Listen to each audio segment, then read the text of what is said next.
দিন ছিল আমার বিয়ের গায়ে হলুদ এন্ড সেই দিন আমরা সব মেয়েরা সেম সেম শাড়ি পরেছিলাম এবং সব ছেলেরা সেম সেম পাঞ্জাবি। আমরা সাজুগুজু করে নিচ্ছিলাম, সবাই মিলে একসাথে সাজুগুজু করলে দেখেন কি অবস্থা হয়। এন্ড দেন সাজুগুজু করার পরে আমরা তো রওনা দিয়ে দিলাম প্রোগ্রামে যাওয়ার জন্য। অনেক বেশি লেট হয়ে গিয়েছিল আমাদের, তাই আমার মুডটাও অফ ছিল যেহেতু অনেক রাত হয়ে গিয়েছে। বেবিকে রেখে চলে গিয়েছিলাম কারণ সে এত রাতে বেলা হলুদে অ্যাটেন্ড করতে পারবে না, কারণ সেখানে গান বাজনা হবে। সো তাকে নিয়ে যাইনি, তার নানুর কাছে এসেছিল। অ্যান্ড আমরা বলতে বলতে চলে এসেছি প্রোগ্রামে। সবাইকে অনেক বেশি ভালো লাগছিল, সেম সেম শাড়ি পরেছি সেজন্য। অ্যান্ড এই তো দেখেন বিয়ে বাড়িতে সবসময় এরকম অনেক অনেক মানুষ থাকে। বিয়ে বাড়ি মানে অন্যরকম একটা আনন্দ। সবাই একরকম সাজুগুজু করলে, একসাথে সাজুগুজু করলে অনেক ভালো লাগে। এটা বউ আর জামাই মিলে এখানে হলুদ দিচ্ছে।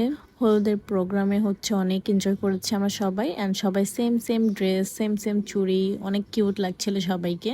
এখানে আমরা 4 বোন আর একটা আমার বিয়াইন। আমার ননদ নেই, বাট আমার ছোট বোনের ননদ আছে, একজনই আছে।